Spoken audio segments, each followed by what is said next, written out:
Ahí sí. Ya. Padre bueno, te damos gracias por esta mañana, que tú nos permites reunirnos a adorar tu nombre, a ser alimentados por tu palabra. Gracias, Señor. Gracias porque tú nos reúnes, tú nos convocas, tú nos has llamado con tu llamamiento santo. Gracias, Señor, porque no éramos merecedores de estar aquí, pero tú, Señor, lo has permitido por tu gracia soberana. Te alabamos por eso, Señor, y nos disponemos a servirte en este día, así como cada día de nuestra vida, de nuestra semana, pero en especial este día que nos apartamos, Señor, de nuestros roles de trabajo y demás, para dedicarte este día en alabanza, en gratitud y también aprender. Dirígenos, Señor, tanto a la escuela dominical como a este estudio, todo lo que hagamos en este día, en esta mañana, sea para la gloria de tu nombre. En el nombre de Jesús, amén. Amén, hermanos. Habíamos quedado el domingo anterior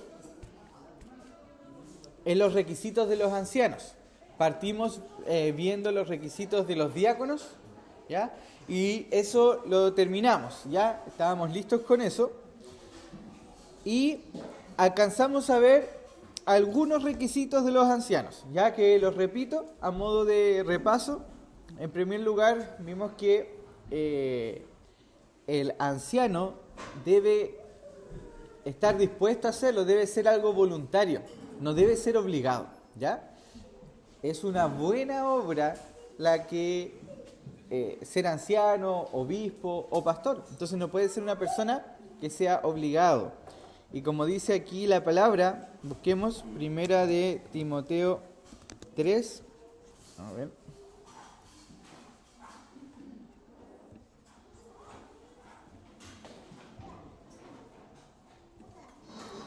Espérenme.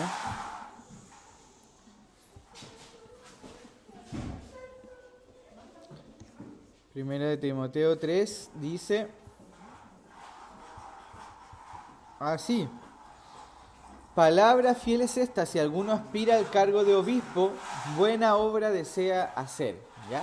Entonces, debe haber un deseo, algo voluntario, pero no tan solo el deseo, no es como yo quiero y listo, ¿no es cierto? Pero debe partir por eso, la persona en cuestión debe sentir ese llamado, ¿ya?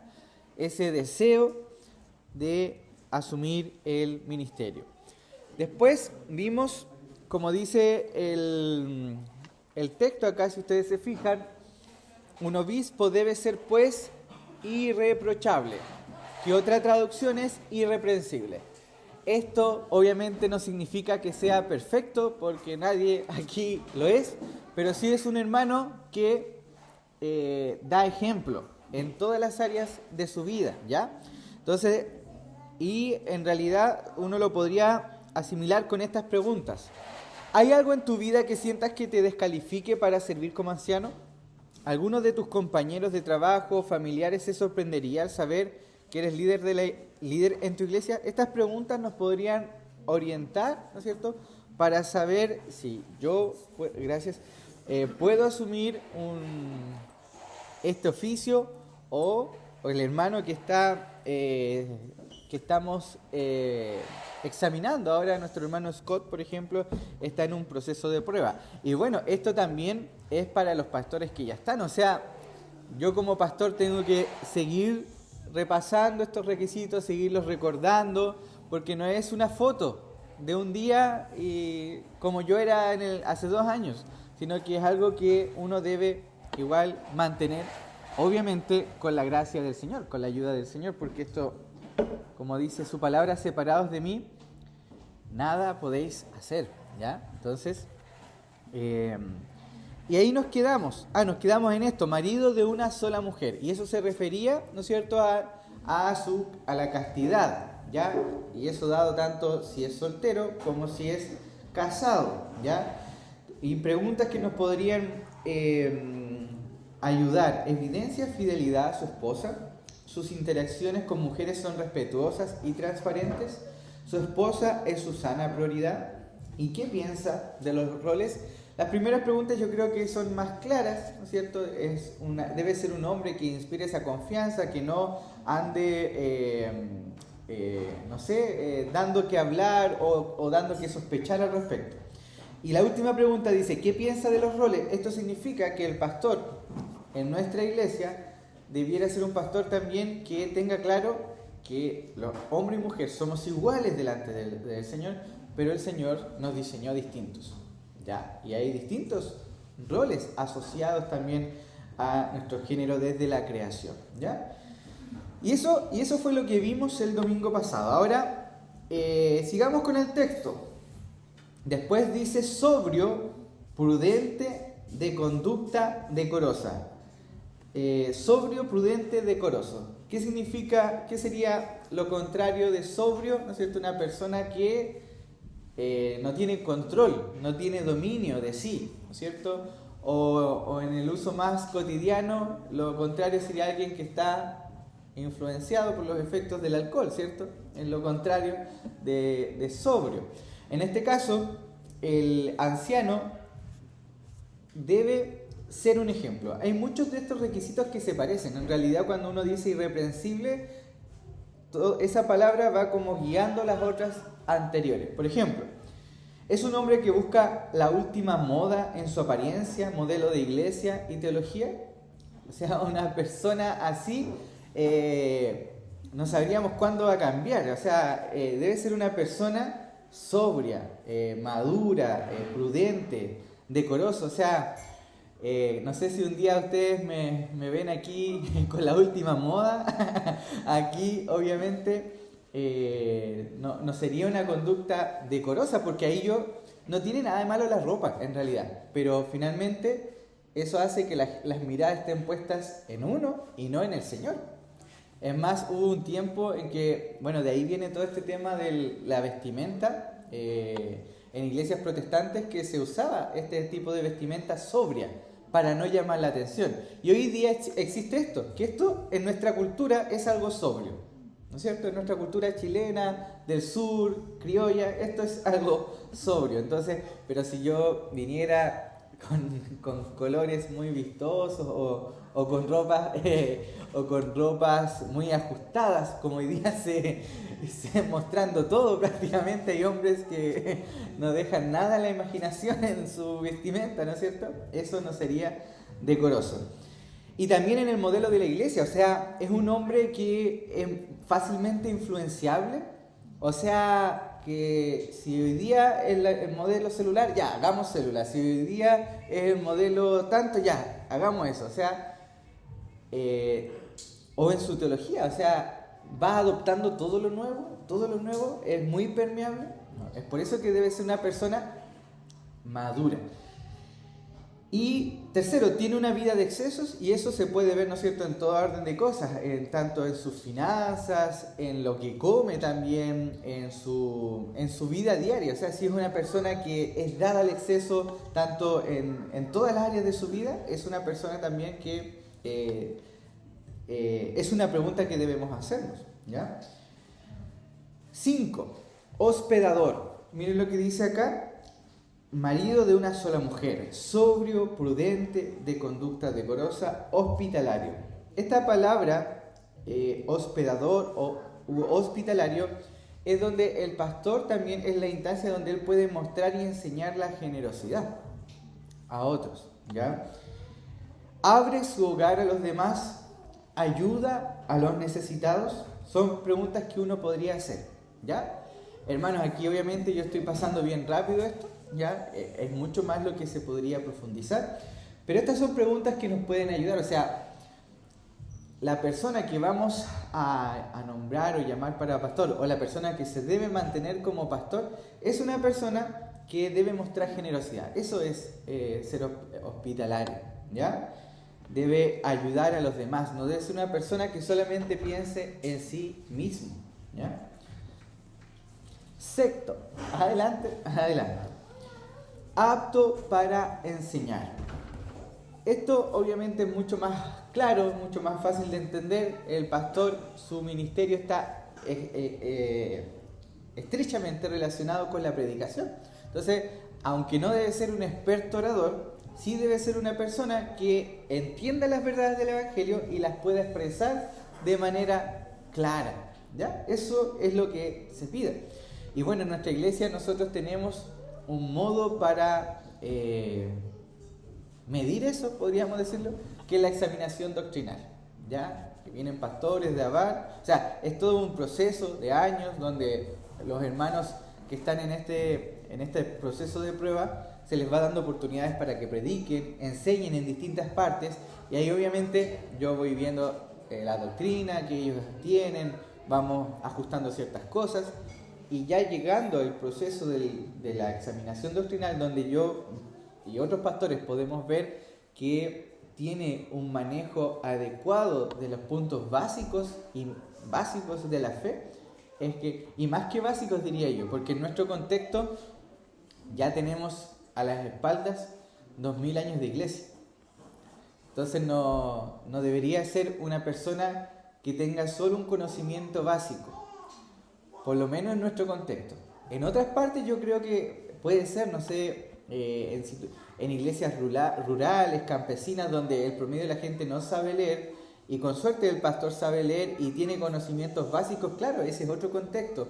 O misiones en otros lugares del mundo, uno puede entender eso, pero en nuestro contexto más occidental, más urbano y bautista, se esperaría que el futuro pastor tenga conocimientos, vastos conocimientos o buenos, adecuados para desenvolverse en la iglesia, ¿ya? Eso no significa, insisto, que deba ser una persona que tenga un doctorado o una maestría, sí o sí, pero debe evidenciar, ¿no es cierto?, las doctrinas básicas, ¿ya? Y bueno, nosotros tenemos, gracias a Dios, también la confesión, que es una forma bien objetiva y es la base que debería manejar aquí el candidato. No sé si ustedes lo sabían, pero existen 3 tipos de suscripción o adhesión a la confesión. Adhesión laxa, que uno se adhiere o cree ciertas doctrinas de la confesión, pero no todas. Adhesión plena, que es creer en todas las doctrinas que enseña la confesión, pero no todas las palabras que utiliza, porque podría haber ciertas palabras imprecisas. Y después tenemos la adhesión estricta. Es cuando ya hay iglesias que están de acuerdo hasta con la última coma y punto de la confesión. Nuestra iglesia tiene una adhesión plena. A los miembros se les pide que por lo menos tengan una adhesión laxa, ¿ya? Pero a los pastores se les pide una adhesión plena. O sea, si, por ejemplo, un distintivo de nuestra iglesia bautista es el credo bautismo o que bautizamos creyentes, al contrario de otras iglesias reformadas que bautizan niños, ¿ya? Si somos 3 pastores, por ejemplo, y de los tres somos credo bautistas, pero en el camino uno de los 3 dice, ¿saben qué? Yo he cambiado de posición, soy Pablo Bautista. En ese momento ese pastor debería comunicárselo a la iglesia y ni siquiera habría voto porque nuestros estatutos lo establecen. Ese pastor debería renunciar a su pastorado, porque claro, en un tema ya bien importante de nuestra iglesia hay un desacuerdo. Obviamente esa persona puede seguir siendo nuestro hermano, ¿no es cierto? Eso no se discute, pero cuando nazca un niño en la iglesia va a haber una tremenda división y desunión al respecto entre decir, ¿lo bautizamos o no? ¿No es cierto? No es un tema, hay temas que son muy chiquititos, por decirlo así, temas que de segundo, tercer, cuarto orden que podemos tener diferencias. Es más, con Scott tenemos puntos distintos y eso está bien, eso es bueno, hermano. No podríamos tener todo en acuerdo, eso sería raro incluso, ¿no es cierto? Entonces debe haber espacio para la diferencia, ¿ya? Pero cuando son diferencias ya mayores, como estas, que afectan directamente, ahí obviamente uno tendría que cambiar el escenario, ¿ya? Apto para enseñar. Vienen llegando unos pastores de Estados Unidos. Adelante, Pastor Ronnie, adelante. Muy bienvenido. Hola, Vero. ¿Cómo estás? Yo recuerdo.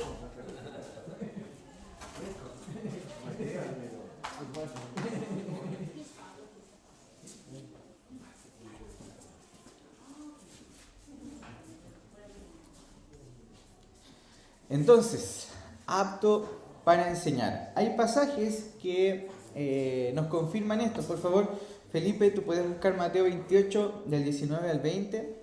Bárbara, Tito 1:9. Por favor.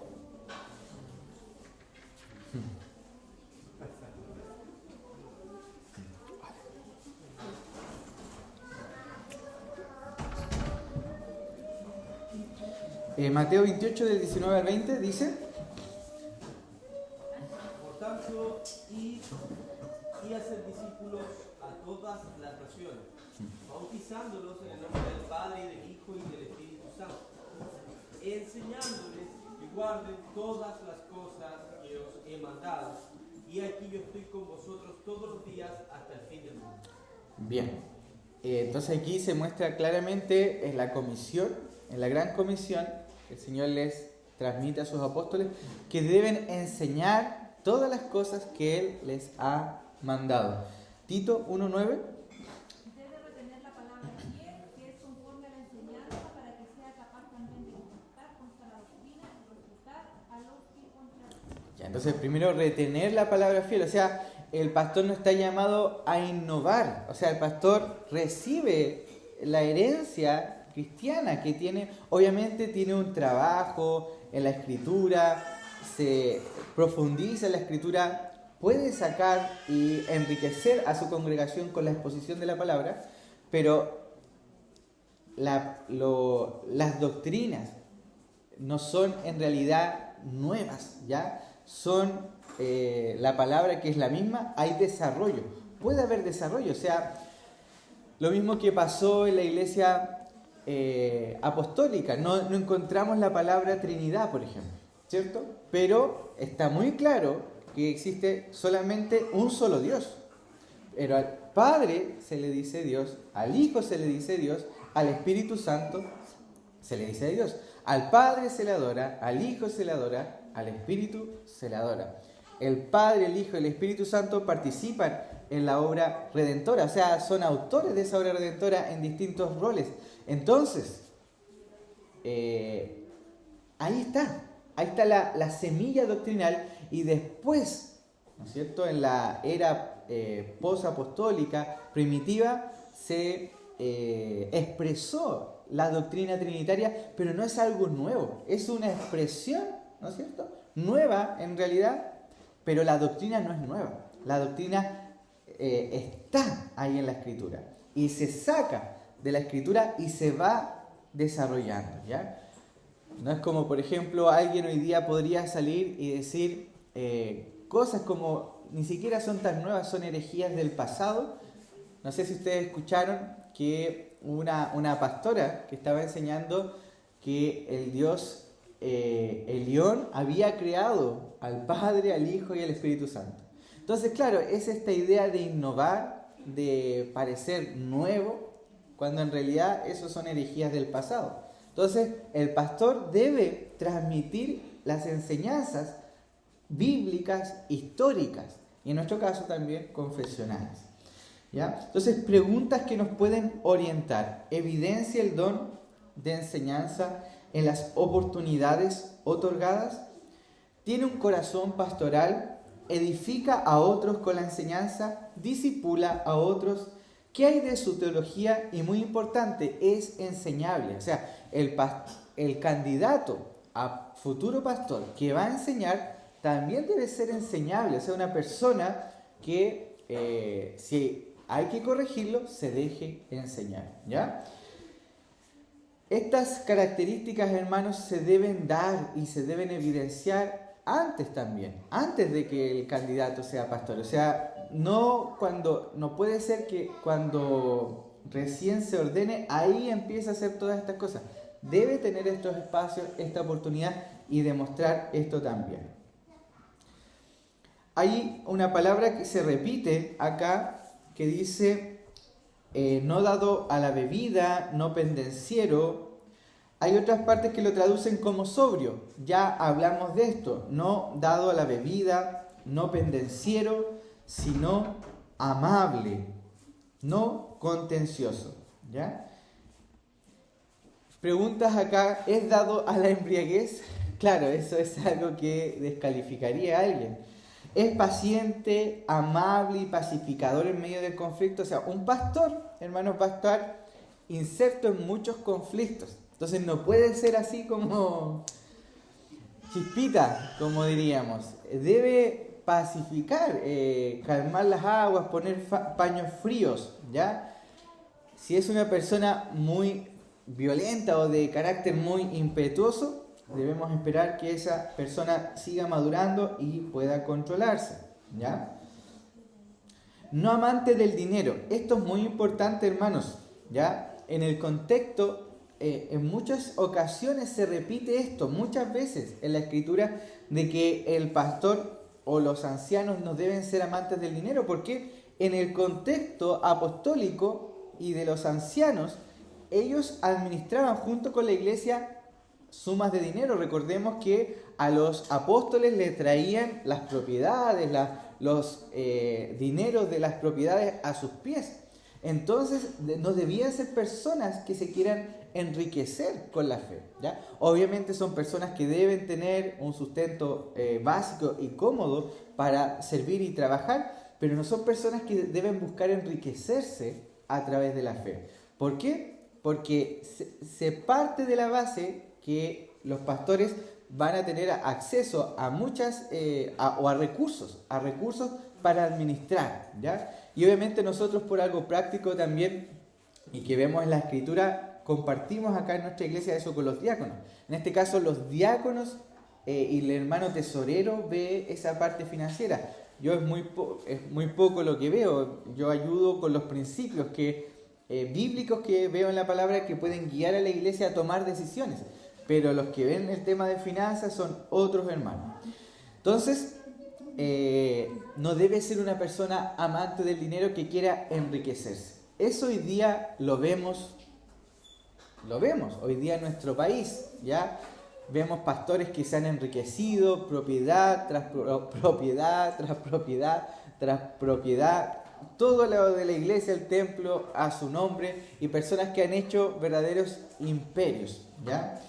En Estados Unidos también se ve eso con la teología de la prosperidad, ¿no es cierto? Eso ha llegado también acá, y eso es un claro ejemplo de cómo no hay que ser. Entonces, cuando la palabra dice no avaricioso, aquí es la palabra que utiliza la LBLA, o no amante del dinero, otra traducción. Hay otras preguntas que nos pueden orientar también, como por ejemplo, ¿es avaro o es generoso o avaro en sus asuntos financieros? Esto se relaciona con el otro requisito, que era el ser hospedador. O sea, el pastor debe ser una persona generosa. Lo que le da el Señor debe ser una persona que lo entrega también. ¿Cuál es su actitud hacia las finanzas de la iglesia? Y esto sobre todo en el candidato. Por ejemplo, si vemos que un candidato al ministerio, piensa de las finanzas de la iglesia como un empresario en el sentido de abaratar más costos, lo más costos posible, a costa de las prioridades bíblicas que debe tener una iglesia, entonces, claro, uno debe analizar esta cuestión también, ¿no? Noveno, un líder en el hogar. Eric, tú puedes buscar Primera de Tesalonicenses 2, 7, 8 y después el 11 al 12. Aquí, Primera de Timoteo dice que gobierne bien su casa, teniendo a sus hijos sujetos con toda dignidad. Pues si un hombre no sabe cómo gobernar su propia casa, ¿cómo podrá cuidar la iglesia de Dios? Eso es lo que dice acá el texto. ¿Qué dice, por favor, Primera de Tesalonicenses 2, 7 y 8? Dice, más bien, demostramos ser benignos entre ustedes, como una madre que cría con ternura a sus propios hijos, teniendo así un gran afecto por ustedes. Nos hemos complacido en impartirles no solo el Evangelio de Dios, sino también nuestras propias vidas, hijos llegaron a ser muy amados para nosotros. Entonces, si ya el ministerio de un anciano, pastor o un obispo tiene este aspecto paternal de entregarse por el resto, ser como una madre, dice, cuida a sus hijos, ¿ya? Entonces, debe también evidenciar esto en su hogar. O sea, debe ser un padre que está, como por ejemplo, atento a su hogar. No debe ser un hombre que esté despreocupado o que deje a su esposa la crianza y no esté atento a eso. Debe ser un hombre que cuida a sus hijos, que sus hijos sigan su liderazgo. Obviamente, hay que tener en cuenta la edad de los niños. O sea, niños pequeños es más difícil, ¿no es cierto esto? Y tampoco hay que llegar al otro extremo de pensar que los hijos de pastores tengan que ser creyentes, porque también ese es un mal entendimiento, ¿ya? Hay un pasaje de la Biblia en Tito que dice que los hijos sean creyentes, pero esa es una mala traducción. Una correcta traducción sería hijos fieles. ¿Y qué significa hijos fieles? Independiente que sean o no creyentes, mientras estén en tu casa, sean personas confiables que se nota que tú has influenciado en su vida, ¿ya? Entonces, si el pastor evidencia este liderazgo tanto con su esposa, con sus hijos, va a tener un liderazgo mucho más armonioso con la iglesia. Sería muy contradictorio que no ejerza ningún liderazgo en su casa y que quiera ejercer un liderazgo en la iglesia. O sería muy contradictorio, ¿no es cierto?, que ni se preocupe por su hogar y quiera preocuparse por la iglesia. Entonces, porque en los dos lugares incluye esto de estar atento, cuidar, ¿ya? 11 y 12, ¿lo leíste igual para eso o no? No.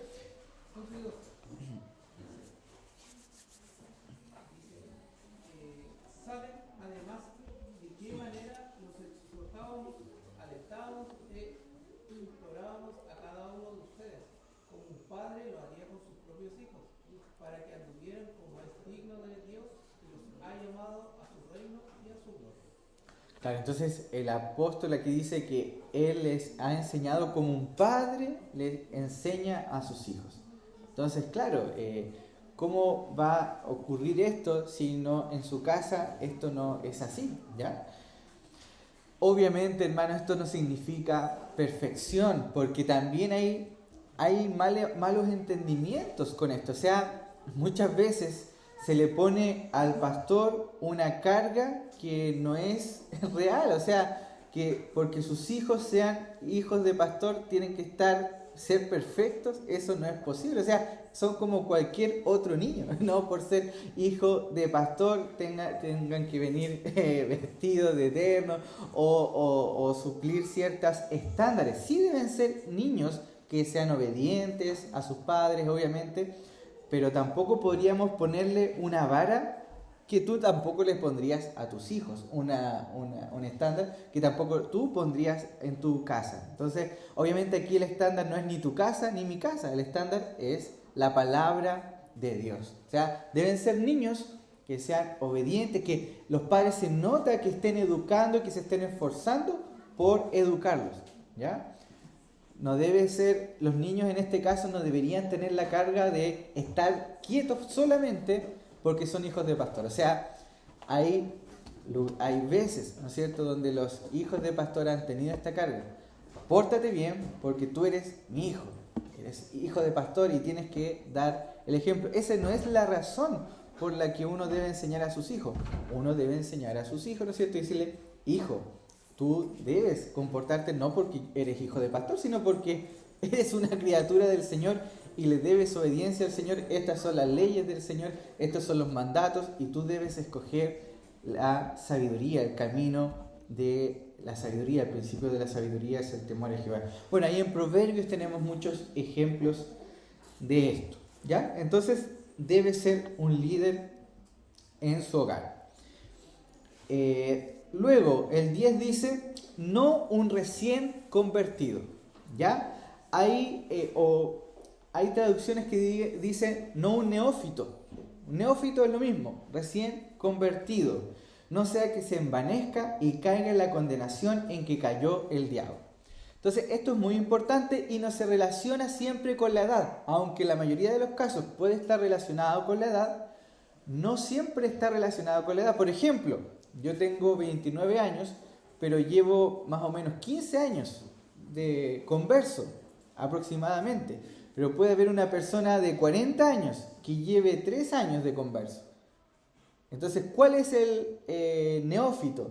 ¿No es cierto? La persona que lleva menos años en la fe, y no necesariamente años, sino que evidencia madurez, porque esto no se trata de años, ¿ya? Aquí en la iglesia, en los estatutos, no tenemos edades, ¿ya? Pero sí tenemos que debe mostrar esta madurez. Un recién convertido, por ejemplo, hermano, una persona que hace poco se ha bautizado, y sería muy complejo llamarlo al tiro para que sea pastor, ¿ya?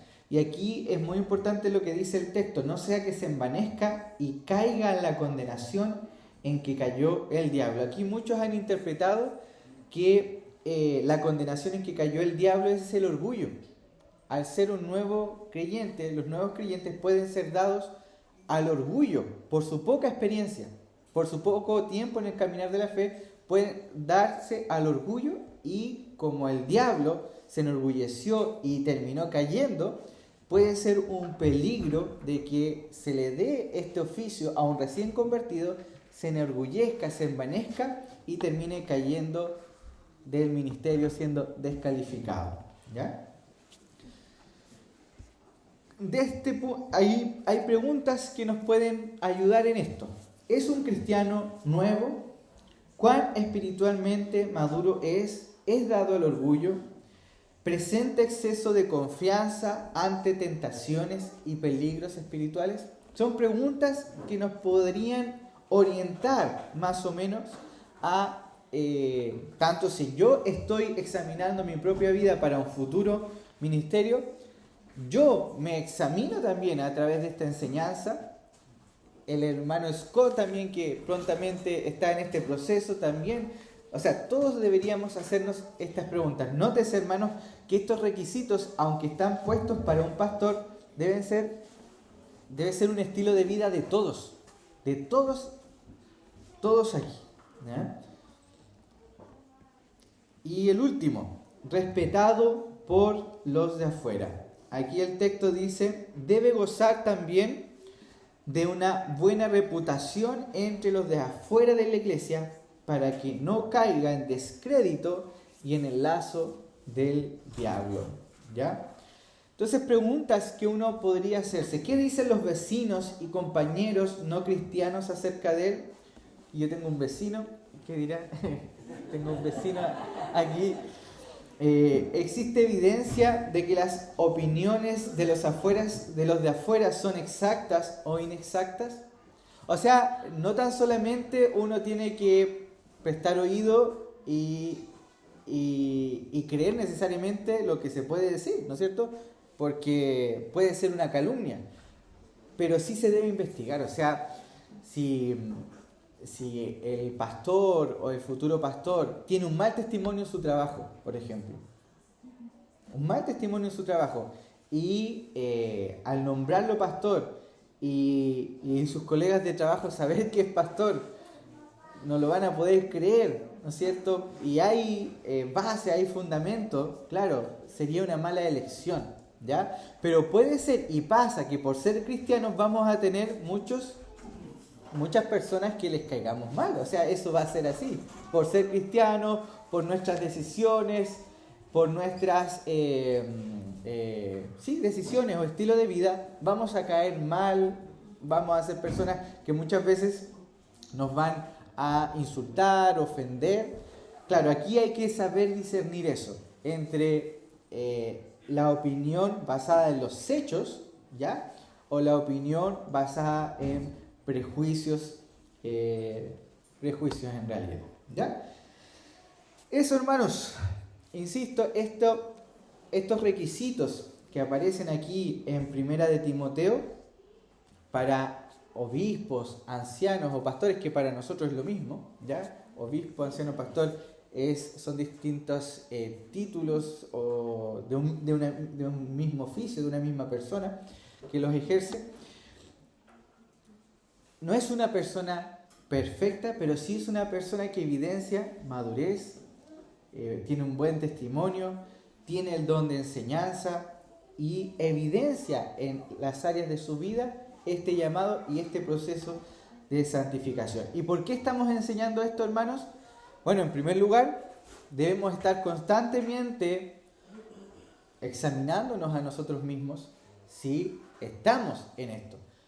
Y por ejemplo, yo como pastor, mi propósito tampoco sería un propósito correcto querer cumplir este requisito para ser pastor. O sea, no es la meta ser pastor, no es el objetivo en mi vida. Yo debo aspirar a esto cada día y mejorar los puntos flacos, ¿no es cierto?, que tengo, pero por amor al Señor, por glorificar al Señor. O sea, no debe ser por el oficio que yo quiera perfeccionarme en mi fe o seguir creciendo o madurando. Debe ser por un amor al Señor, y eso nos llega a todos. O sea, cada uno de nosotros estamos llamados a madurar en la fe. Y eso también, por otra parte, nos ayuda como iglesia para examinar, ¿no es cierto? Y ahora, sobre todo que nuestro hermano Scott está en un proceso de prueba, son preguntas que nosotros debemos hacerlo. Tenemos que llevar esto en oración, en ayuno, para que cuando llegue el momento de votar como asamblea, estemos informados de la voluntad del Señor a través de su palabra. Eso, hermanos, con respecto a los requisitos de los ancianos, ¿alguna duda, algún comentario?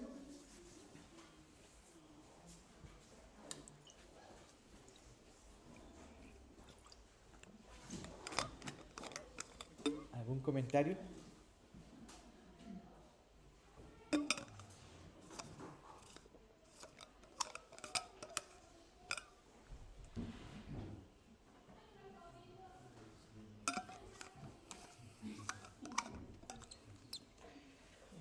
Sí, Víctor. Solo me quedé con la interpretación de los hijos creyentes, porque es la primera vez que escucho esa explicación, porque siempre yo la había escuchado, había interpretado como creyente. Literal. Sí, lo que pasa es que si uno piensa realmente esta enseñanza, es algo imposible que alguien pudiera hacer que sus hijos sean creyentes. Es algo... nadie por sí mismo, porque aquí se está poniendo énfasis en requisitos del pastor, ¿no es cierto? Entonces, la salvación es del Señor. Entonces, uno teniendo eso en cuenta, que la salvación es del Señor, y haciendo una correcta exégesis del pasaje, que la misma palabra que se traduce como creyentes es una palabra también que se traduce como fieles, ¿ya? Uno debe optar por un pasaje un poco menos claro que lo ilumine un pasaje más claro. O sea, en este caso,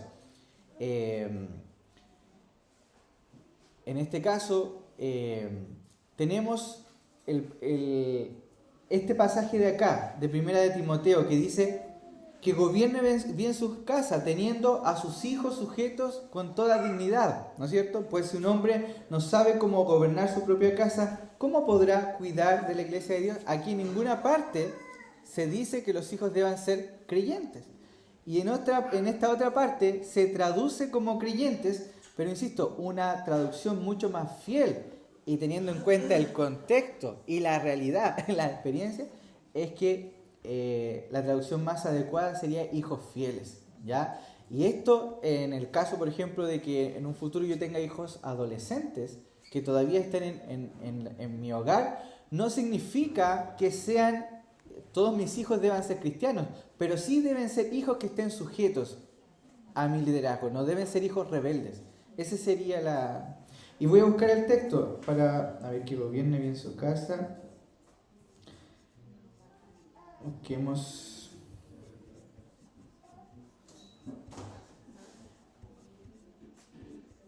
Tito. Acá está.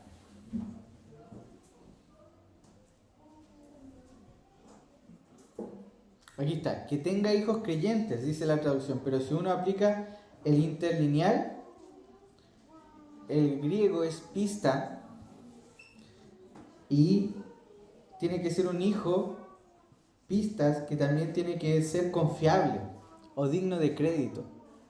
¿Ya? Entonces esa es una traducción y una explicación mucho más certera teniendo en cuenta el contexto. ¿Ya? Hay personas que han dicho sí que no, tus hijos, para ser pastor, todos tus hijos tienen que ser creyentes. Claro, es algo que uno no puede garantizar, es algo que uno no puede hacer, eso es algo del Señor. Obviamente uno puede influenciar en sus hijos, guiarlos, pero hacer que tus hijos sean creyentes es algo que escapa de nuestras manos.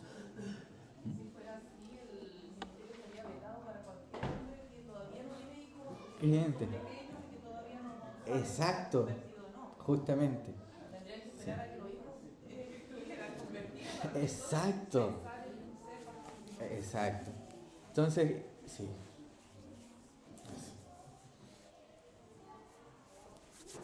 ¿Alguna otra pregunta, hermanos? Ya para ir finalizando, porque los músicos tienen aquí que ensayar. ¿Algún comentario? Sí. Un comentario respecto a eso de los hijos rebeldes. Pienso yo, me trae a la memoria el caso de Elí. Sí. ¿Te recuerdas que el Señor lo juzga porque dice que sus hijos hicieron lo malo y él no le puso oposición? Exacto.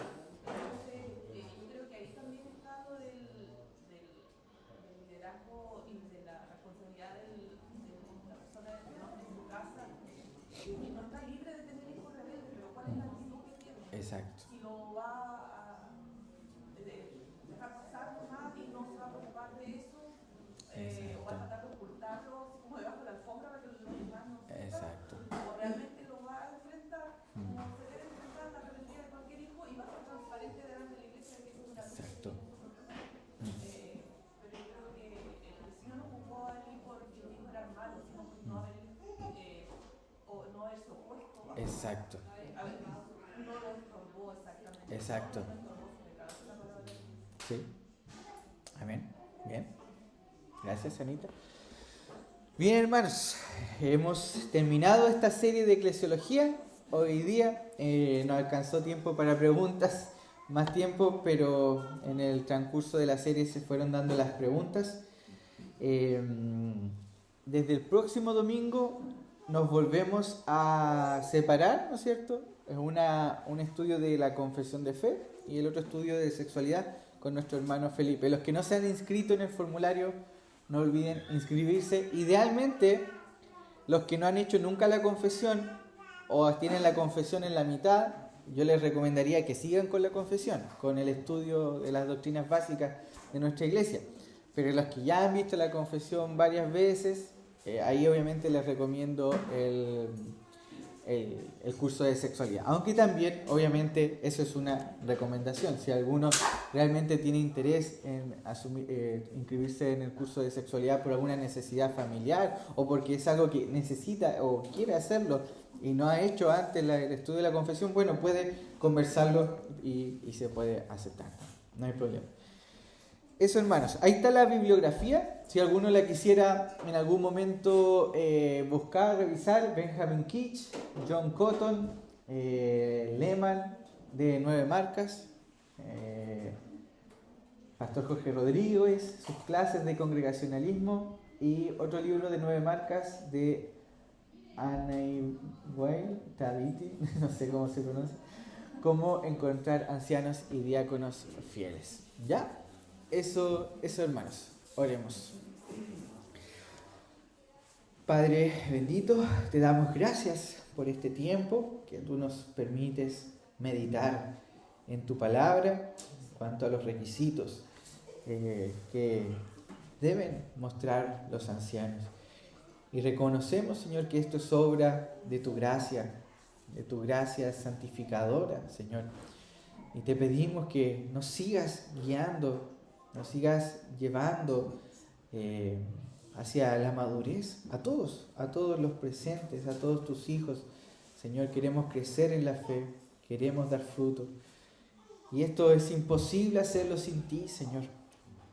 Por tanto, reconocemos nuestra dependencia y te pedimos que tú nos ayudes, que derrames de tu amor en nuestros corazones, que nos ayudes, nos llenes de tu espíritu para llevar a cabo tu misión. Ayúdanos, Señor, te lo rogamos, y permite que nuestra iglesia, Señor, guiada por tu palabra y por tu Espíritu Santo, podamos seguir llamando a ancianos, diáconos al ministerio. Teniendo en cuenta estos requisitos, Señor, guíanos a tomar una decisión que te glorifique a ti, que te honre. Y ayúdanos, Señor, a los oficiales que ya estamos en la iglesia, a permanecer fieles, Señor, no por nuestras fuerzas, sino por tus fuerzas, Señor. Ayúdanos en el nombre de Jesús. Amén.